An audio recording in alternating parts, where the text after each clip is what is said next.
Welcome to the Expansive CEO podcast. I'm your host, Hannah Chapman, founder of Expansive CEO and X Squared Wealth Planning. Buckle in as we explore how to create true prosperity and build a business and a life that expands beyond yourself and makes a dent in the universe.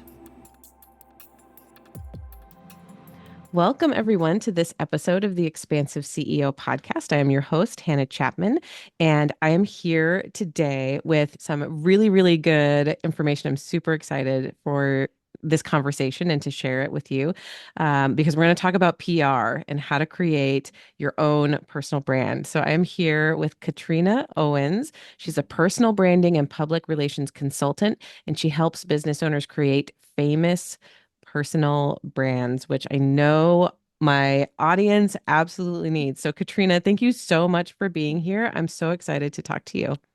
Thanks for having me, Hannah. I'm also so excited to be here. I think this is going to be really fun. Yes, absolutely. I hope so. That's the goal. Anyway, Yes. fun, informative, all the things. And I want you to, introduce yourself a little bit more, tell people what you do and what you're excited about and why you do it. And we'll go from there. Yeah. So, hi, everybody. As Hannah mentioned, I'm Katrina, and I am a personal branding and publicity or public relations, whatever word resonates with you, uh, consultant. And I help you understand how you can use public relations to grow your brand both online and offline, because they're both so important these days. I own an agency called Knockout Directive, and it really focuses on working with personal brands from strategy all the way to execution on social media, in public relations, and really helping you spread brand awareness while gaining brand authority. And I also offer some really amazing publicity coaching programs. So I work one-on-one with clients, mostly small business owners, solopreneurs, people that are just in the process of growing their business. I have one-on-one and group programs that show you exactly how you can use public relations to grow your business because it is a tactic that's accessible to everybody. You do not have to be at a specific stage in business or have made a certain amount of money to be able to use it. So that's why I'm so to uh, passionate about talking on the subject. And I hope that the audience will gain some tips that they can take away from the conversation today.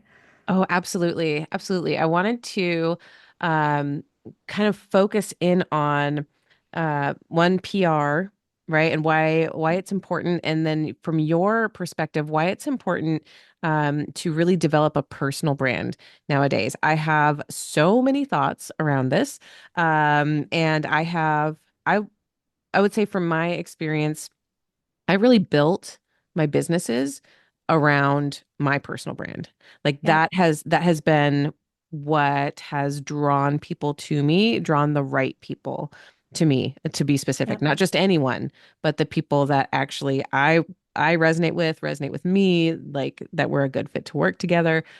And yeah, I've done that a lot by showing up on social media in different media outlets, really like putting myself out there. But when it comes to like how do you do that and like people who are like that where it doesn't come maybe very naturally to them, that what I feel like from a business standpoint, PR can be fairly expensive. Mhm. And I mean, like I have a client who runs a PR firm, and it's they do really amazing work, but they're working with bigger companies because they like the budget that's needed for PR is decent.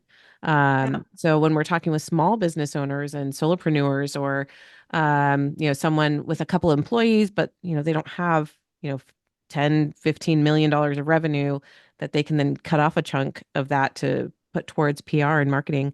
Yeah, that's where it's like, how do we show up? How do you show up authentically?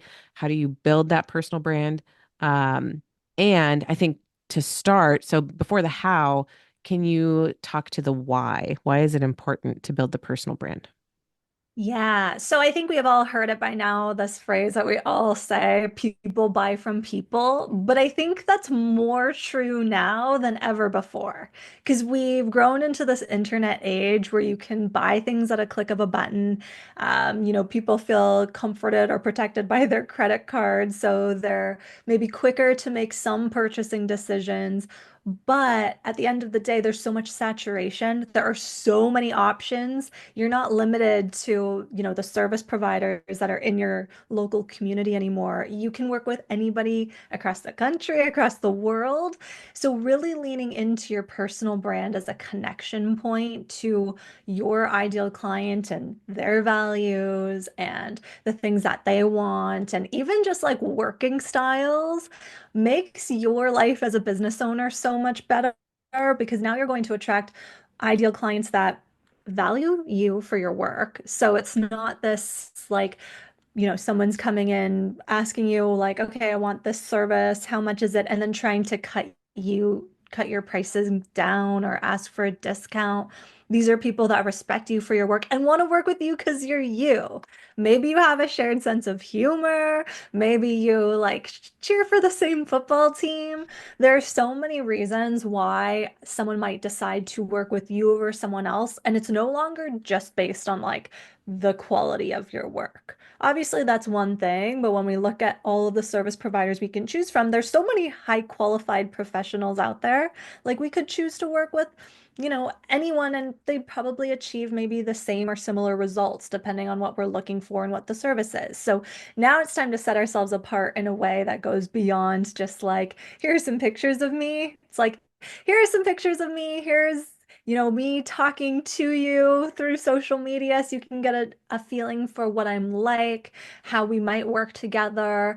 You have an opportunity to form an instant connection with that ideal client. And you know what? At the end of the day, like everybody has a personal brand. It's just whether or not you want to activate on that and like make it profitable or not. So I always say you have one, so you might as well use it because everybody else is starting to. Yeah, and I can speak also from experience from, you know, there are a lot of financial advisors. That is Mhm. not there's no shortage of, you can find anyone. You can just search up even CFPs, like where's a CFP in my area? And I have only ever gotten one inquiry because I'm a CFP from the Mhm. CFP website, right? Like I've gotten one inquiry because of that in all of my time as an advisor. Where do I get inquiries from? From Facebook, from LinkedIn, from Instagram, from YouTube, from referrals from friends, from who pay attention, who maybe they go listen to the podcast, get a feel, like you're saying, like hear Mhm. me, hear how I speak about finances, and how I speak about spirituality and emotional regulation and intelligence, and that is what draws them in, right? So Mhm. you could choose so many other people. But I'm the one out here talking about how important it is, to have a good relationship with your money, understand the emotions and feelings around your money, understand your human design around your money, right? All of those pieces, that's what people are drawn to.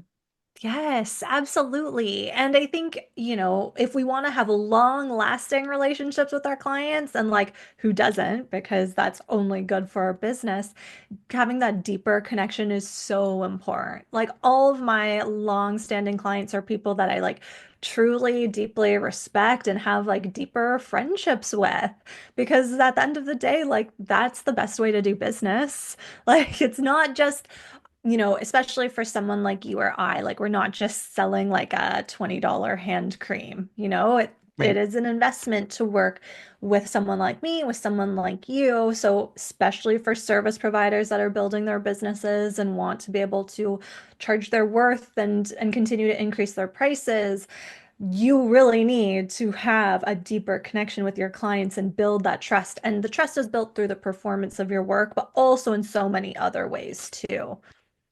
So that is the thing that I want to dive into now is sort of the how, but really more like for people who are afraid maybe to show up online, or people who maybe like really enjoy writing, right? And Mhm. they don't enjoy being on video, or maybe they love being on video and they hate writing, um, or like I just really don't like social media. What else can I do? Right? So there's all these different ways that we are kind of predisposed maybe just by who by nature of who we are, like what we enjoy too. How do you coach people then on, okay, what's the best way to show up to create that personal brand? Yeah, it honestly starts with what is the tactic that you are actually going to do? Because if you say to me, I don't want to show up on video, it makes me feel uncomfortable, I actually can't do it. If that's the block, well, then we're never going to see any progress. So there's other ways we can start to get a bit more comfortable with showing up on video. Maybe it's not this social media, talking to the camera. Maybe instead you're hosting a Zoom event for like a small group of people. And maybe that live component and having that two-way feedback actually feels more authentic. And then you can chop that into little shorter videos if you record, Mm. keep the recording, and then it serves the same purpose.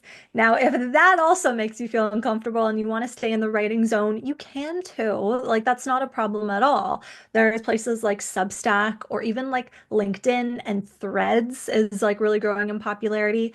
Those are great platforms where you can really hone in on the writing part of building your personal brand. But I would still encourage that person to maybe invest in some professional photography. Maybe try the video once in a while, because I do think those things are important, especially if you are someone who maybe wants to start doing more speaking engagements or even like go on a podcast once in a while. We really need to show ourselves speaking authoritatively on our area of expertise to really build that expert positioning.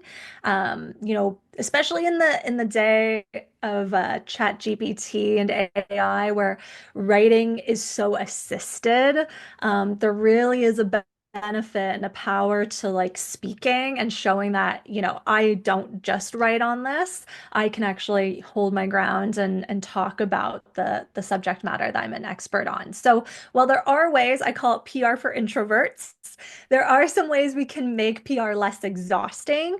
I do think like a holistic, like doing a little bit of everything really is that kind of strongest way to make an impact when you are using PR in your business. So when you are so first, like the first thing I'm hearing, and I've heard this for a little while now, but I feel Mhm. like you're really, really focusing on it, that because of, especially because of AI, because of all of the, the ease, like you can think about a Mhm. topic and then Chat GPT can write an article for you. The video component is actually really, really important nowadays, even more Yeah. so than before.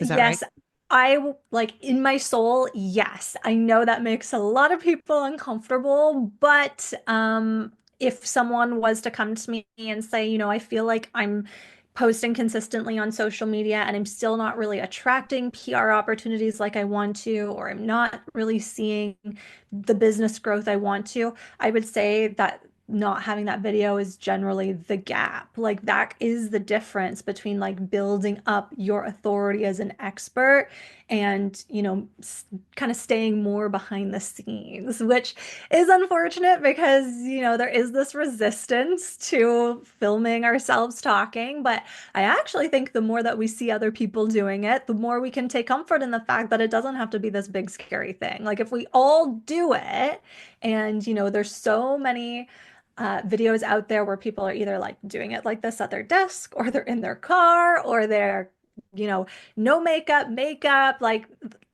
all types, everything. So you can take comfort in the fact that it can look however you want it to, and figure out what makes it the most comfortable for you and just start. But Mm, it really is going to be that thing that sets you apart and like really carves out that unique position for you and your work. So are you dedicated to building out that personal brand? Well, then video is gonna be a piece of that, mm. unfortunately. That makes Well, Yeah, or if we flip it, right? Flip it Yeah. fortunately, because Hmm.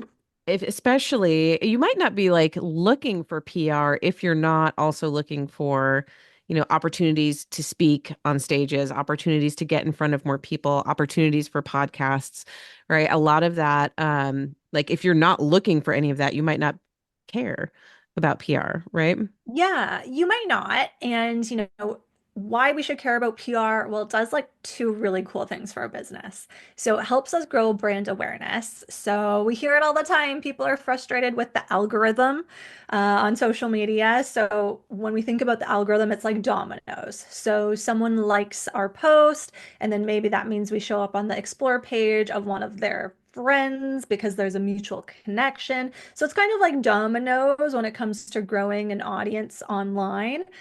When you use social or when you use public relations to grow your brand awareness on social media, so that's like going on a podcast or doing a collaboration with someone like an Instagram Live, or even like partnering up on, podcasts or other online events, you now put yourself in front of their audience. And if you don't have any mutual connections, like if we think about you and I right now, maybe on Instagram we don't have, oh, we might have a couple, but at one point we probably didn't. That's a whole new row of dominoes for you and I if we're collaborating on a post. My audience is now exposed to you and vice versa. And hopefully that generates traction and we bring people over to our channels who resonate with one another. So that's brand awareness. And then brand authority is actually like the best part of PR. And this is why everybody should care, because this is when you start to be able to increase your prices and open up new revenue streams. So when we think about people that get paid for speaking engagements, or maybe land brand deals when they're not an influencer, but they're an influential figure in the industry. Those are people that have built up brand authority, and PR plays a big role in that because the service provider that's been featured in, online articles or even like on a lot of podcasts or has already done speaking engagements, that person looks far more credible than the exact same service provider who doesn't have any of those things. Even if all things are the same, those additional PR placements just add so much more. You can charge so much more for your service because you are now an expert.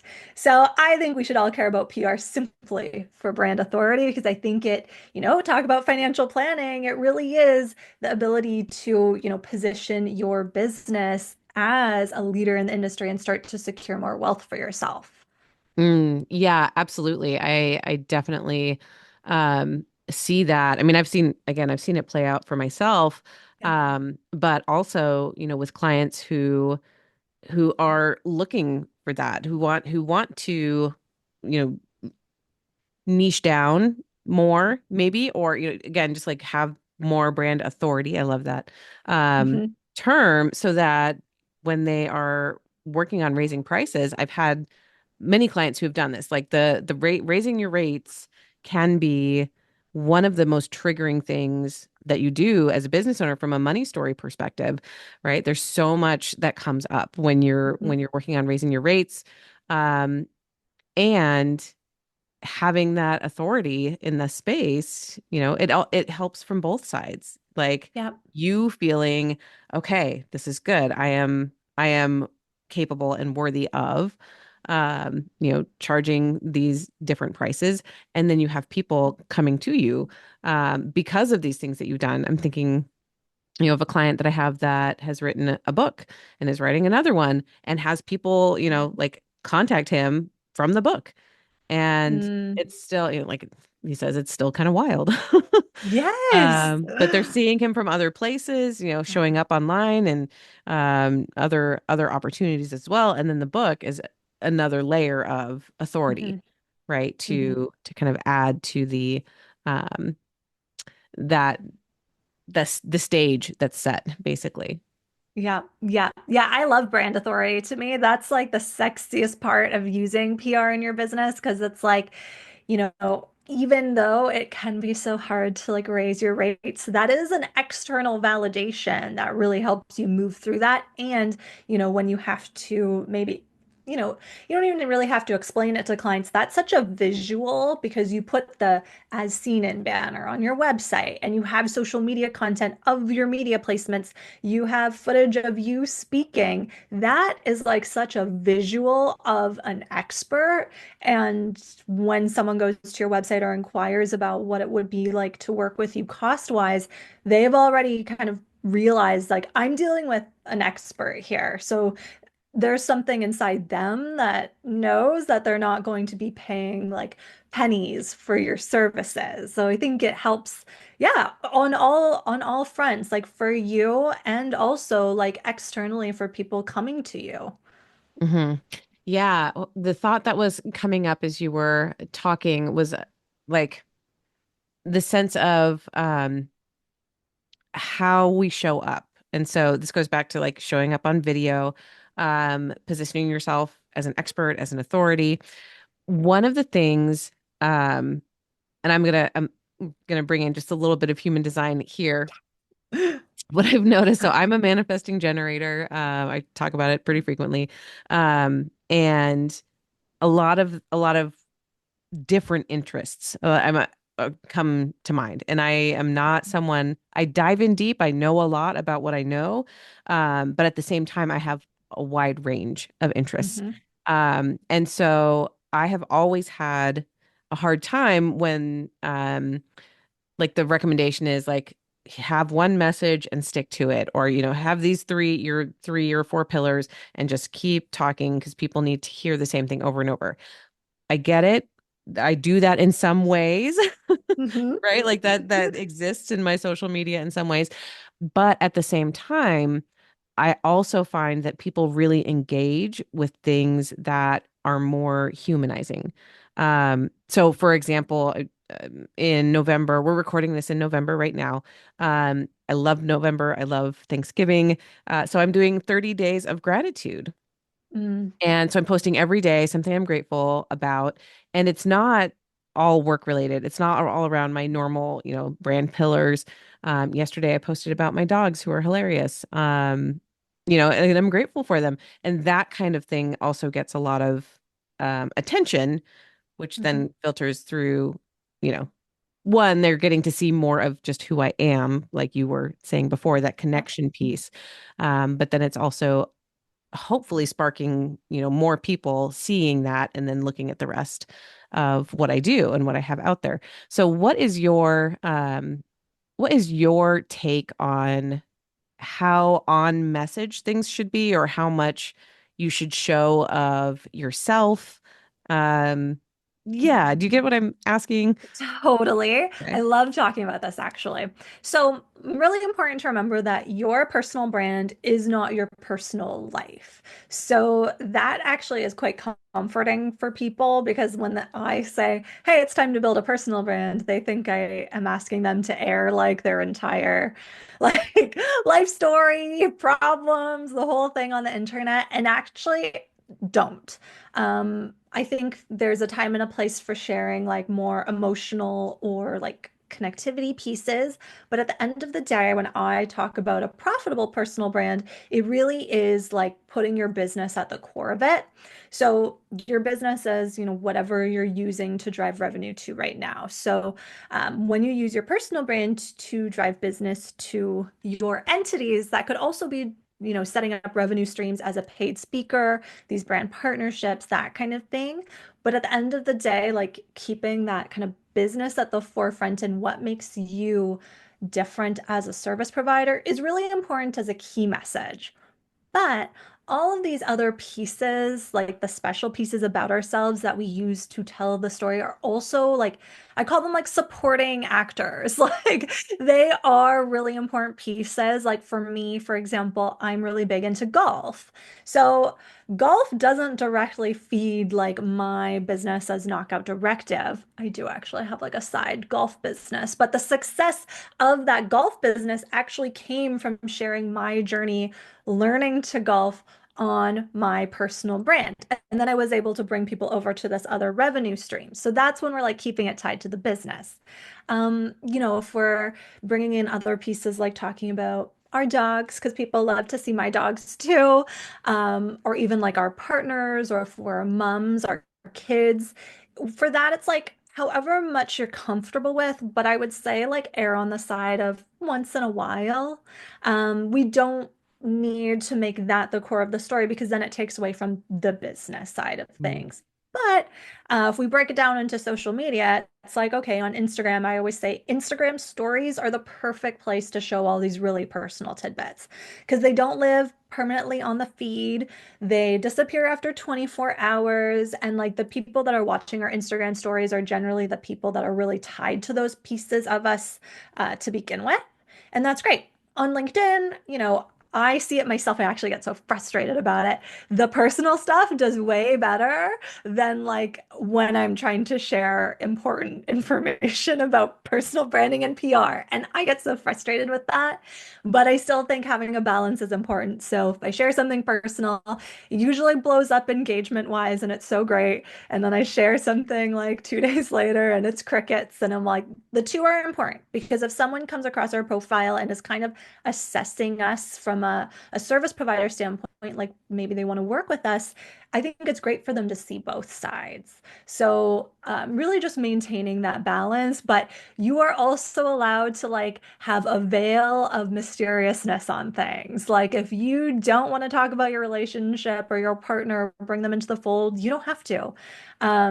If there are things happening in the background of your life, like, and you're not ready to share those things, you do not have to, especially because I don't believe that those things have a direct impact on your business and the service you provide. So that's the way I kind of look at it. I'm really like a business first personal brand kind of girl, but um, that's my personal professional opinion. Yeah, no, it's so good to hear too, and just to um kind of, I would say, validate a lot of what I've seen and experienced too, that sometimes the more personal stories can be more um get more engagement in that, Mhm, in that instance, but at the same time, keeping it to the place where you feel comfortable. So for me, I my mhm, kids are 13, 11, and 9, and I don't post pictures of them really anymore. I did when they were very little, when I didn't have, professional social media. mhm, But right now, like, that's pretty much the only social media that I use are my mhm. profiles for the business, and it doesn't feel good to post pictures of them. So there'll be like certain, maybe every once in a while it's a Christmas photo or something like that, like Yeah. sometimes, but I do for their privacy, honestly, like at this point, Mhm. like I do feel pretty strongly about allowing them to consent to what's posted online about them. um, and so, I'll share a little bit of my journey as a mom, and with them, but yeah, never really telling their stories for them. Um, Yeah. and also because I'm not running like a parenting, coaching business, right? Like that's Right. not what I'm doing. Exactly. And I think that's a great perspective to have. Like, I think you as a mother obviously is a great connection point to your ideal client, but there's this call it mompreneur, this whole kind of mompreneur marketing strategy. And for some people it works and they really make that like a core piece of their personal brand. I don't think that has to be the case for every single mom. I work with a lot of moms who are like, I don't really want that to be a piece of what I share online. I'm like, perfect, does not have to be. We can like say we're a mom without having to like show our kids all the time or like tell our audience their latest achievement or like situation. So, yeah, I think all like we can compartmentalize. And that's what's the really nice thing about having a personal brand is, we get to decide what parts of ourselves we share. And I think there's like always a point for all of us where we feel like, oh, am I sharing enough? Or like, have I talked enough about like this part? And I'm like, if it didn't come up, it doesn't really matter. Mm. We really can keep our business at the forefront because, in my opinion, that is what we're doing it for. So, if you're going on a health journey and then have realized, like, I haven't really shared any of this, well, maybe you don't need to, or maybe it comes up later as like a reflection piece and that's fine. But if it's not something that like immediately like screams at you like my audience would probably love this, then it probably isn't going to come from an authentic place as you share it. And like that defeats the whole purpose of having your personal brand. Oh, that's so powerful. Yeah. From the um what does that feel like? Like the confusion piece, right? Yeah. Like adding in more like, wait, what do you do? Um, Yes.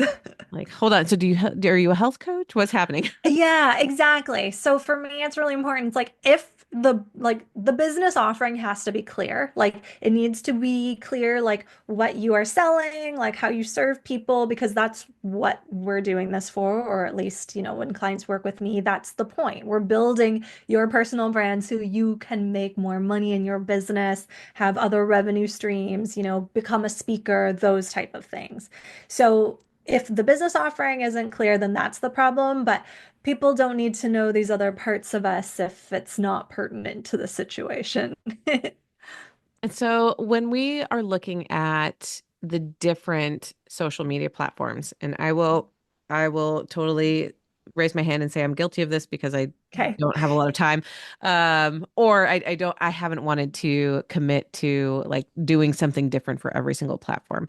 hmm What is your feeling on having a wider presence, right? So we've got Facebook, you mentioned, Instagram, you mentioned Threads, LinkedIn, Twitter, X, So um, many. There are right? so many. YouTube, and then writing, you mentioned Substack, and there are Yep. other places there as well.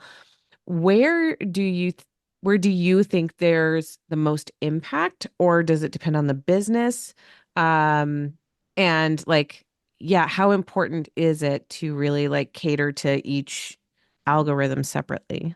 Yeah, I think we have to be realistic, and most of us aren't going to be able to like post on five different platforms all the time, and that's totally okay. Typically, I like to bring like standard marketing principles into like your personal brand strategy. So, at the end of the day, like where is your ideal client and what are they using the most? And that is the platform that you should focus on first and really maintaining a consistent, high quality presence on just one platform to start is honestly good enough for me. There was a long time when I was like, I'm just on Instagram. That's where I feel like my community is. And I was like, had feelings because I'm an ex-corporate girl. I had feelings about showing up on LinkedIn because it made me uncomfortable. I wanted to try TikTok, but I wasn't getting anywhere from just cross-posting like my Instagram reels onto TikTok. So I appreciated I needed a different strategy that I wasn't ready to invest in. So I think it's focus on one first and really focus on building up like a good community and engagement and getting comfortable with the content there. And that could be any platform. That could be LinkedIn instead, could be Threads instead, but pick one and really like make it work for you. And then you can start to layer on some of these other ones. So now I still focus on Instagram, but I'm really working on my LinkedIn presence. And I have found a benefit to using Threads as well, because now I've like kind of grasped. Threads had been so new for so long, and I haven't used X in a really long time. Mm. So I was like, I know that I'm a strong writer, and I knew I could thrive on Threads if I gave it, you know, some time to figure out. But I was like, I can't do like another thing. But now I've found a way where, maybe it's kind of splice and dicing my Instagram captions to meet like the format that Threads likes and sharing content that way. Or maybe it's just taking the same concept. So I think, we start to like find our groove on one and then we're like, okay, now I can find my groove on another and kind of like layer on that way. And I think there's benefit to that. Because, if one day one thing happens to Instagram, you definitely want to have a presence in other places. We also shouldn't forget about the importance of like an email list. So I'll always like kind of keeping that and cultivating that as well as like our really tied in community. Yeah, it's hard because there are so many, but really just start with one. And then I I see it with all of my clients. The more comfortable that you get using one, you feel ready to like now bring another one into the mix. But if we do all at once, we get overwhelmed and then we don't end up doing anything at all, which is also a problem. Yes, yeah, exactly. And that tipping point of, feeling overwhelmed, yeah, you can connect like absolutely shut people down. Yeah. To where, okay, it doesn't have to be perfect. It doesn't have to be um what do I want to say? Yeah, you don't have to do like the full court press immediately. Yeah, no. And like you might fade in and out. Like for me, it's hard. Like I try on LinkedIn and then some days I'm like, it's not like the words are not coming out and it just feels too forced. So we're not going to force it today. We're going to try again next week. And I think if we just try and we stay open to experimenting with new things, like let us not forget that social media is like very hard on the brain because Mm. when we post things and we don't receive that kind of validation through likes or engagement or, messages, that's hard on the self-esteem. And like I think even if you've been doing it a lot, like often, you do it, you see success on other platforms, it's going to be hard in the beginning when you start on a new platform and you don't get that validation that what you do is working. But that's when you really need to push through, but also like be kind to yourself. Like, if you're pushing out content and it doesn't seem to be working and it's not landing and you feel like you've been consistent and you're still struggling. Okay, let's like take a break. Actually, love to compare this to golf, actually. When you go to the driving range, for example, you're like hitting the ball and maybe you're hitting it really well. My golf coach would say that's when you should stay at the driving range because if you're hitting it well, you want to continue to like ingrain that into like your body, into your practice. If you go to the driving range and you're hitting it bad, it's actually best to just stop because you don't want to pick up bad habits. You don't want to like get frustrated because so much of it is mental. So I think we could compare the same to social media. If you feel like what you're doing is good and you're seeing great results, keep going. Like that is not your sign that you're like, okay, I got this and now I'm gonna stop. But if you're putting in all this work and it doesn't seem to be going anywhere and now you're just getting frustrated and it feels forced, stop. And then maybe it's time to consult with an expert or maybe take a course or, try a different platform. I think that's like a really great way to decide how to move forward. Yeah, no, that's so good. And I've been on the majority of platforms. I didn't ever pick up Threads. I never post on X. I did a little bit when I started, but it was like, no, it's not, Mm, my people aren't there, I don't think. no, Um, but I do have a presence on Facebook, Instagram, LinkedIn, TikTok, and YouTube. And then this podcast, amazing. obviously, like here That's too. so good. It's yeah, and for a while I was managing a lot of it, and I did spend. I want to share this story because I think this is the like if you're worried about showing up on video. Mm, I spent a whole year focused on posting every single day of just taking my phone and like taking video and it was very consistent. It wasn't every single day for an entire year, but it was most days. And that really solidified my presence on a lot of people's feeds. mhm, And so with that, I did cross post it just straight up LinkedIn, Facebook, Instagram. I wasn't on TikTok at that time. Um, and I just put it on all three platforms. Sometimes I would have a pretty big caption, sometimes it would be shorter yeah. um, to go with it. But that, like the showing up consistently and in video format, um, like it again, people are like, I'm always seeing you on my Mhm, feed, like all the time. And so I still, even though I haven't done a lot of that, like personal, like me talking to the camera, most of my video has been from the podcast actually. Like you said, like nice. cutting it up. We get the video, we cut it up into sections and then put it out on platforms. So that's been more of the video content lately, but I still get feedback that you're just always on my feed. You're always showing up. Um, so there's, yeah, that comfort level one comes from literally just doing it.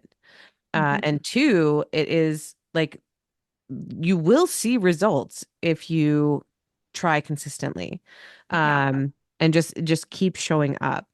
Um, yeah, and it really, I would say that year that I focused on that pretty heavily was a big like establisher of, like you're saying, the personal brand. Like, how do people see me Mhm. when they get to hear my voice, when they get to hear the compassion with which I, you know, just the energy that I put out into the world on a Yeah. consistent basis. That was the thing that really sparked a lot of people's, interest in following along more. Yes, and I'm going to butcher the statistic, but it's like it takes like 16 touch points or something to close a sale. And I actually think that number has just increased into something like exponential. Um, Google it because I can't quite seem to wrap my head around what number it is, but it was high. So if you're trying to sell your services online or, bring in leads or inquiries, you need to show up so much more than you even think that you do. I'm actually having this journey with email marketing right now because I know that it's a gold mine. I know people have success with it, and it's something that I just continuously ignore because I feel like I'm like infiltrating someone's inbox. And I'm like, okay, no, like we got to get away from that idea. So I'm working on all my sequences, and I actually just posed the question on Threads the other day, like if I'm running a 48-hour Black Friday sale, how many emails should I be sending in that 48-hour period? ChatGPT told me four. So then I wanted to like vet because I was like, four emails in like 2 days? Like I could never. And the general consensus is, yeah, four. And Wow. like, think about it. Like, Black Friday specifically, people are getting so many emails. So, like, they're probably mass deleting things anyways. But I had this really great comment that someone had said to me, and it really gave me some perspective. They're like, you think about it like you're doing a service to the people that you're selling to because you want to make sure that they get that deal and that they if that's really something that they're interested in, that they don't miss out. So if you reframe it and think Mhm. about it from a place of like, okay, by showing up online and by telling people about what I do and my perspective and how I serve, that actually helps people. It's the whole like selling is serving Yep. concept, which is hard to really like resonate deeply with, at least for me right now, because I'm still like, ooh, selling. Yes. Yikes. Yeah. But it's Well, so important. oh, it is. And there's so I have a mentor who we've done a lot of sales work and training around this, and like an even more nuanced take from selling is serving is to sell the way you serve. Ooh. And so, how do you show up when you serve? Mhm. Show up that way in your sales process as well. Show up that way in your emails. Show up Yeah. that way in your social media, right? So that Mm. part of it is an integrity piece, but the other part is like that it feels better, Yeah, right? Like totally. I'm not manipulative when I am working with people. So I'm not going to be manipulative in Yeah. my marketing or my messaging either, right? I'm not super fear-based, so I'm not going to go fear-based in my sales tactics either. I'm going to sell the way that I serve. Um, and that has been super, super helpful to me. Ooh, I'm gonna take that with me because I feel like there's a lot to unpack there, and I'm like, I want to like think about that one because I think that could also reframe some of the things I'm working on right now. So thank you.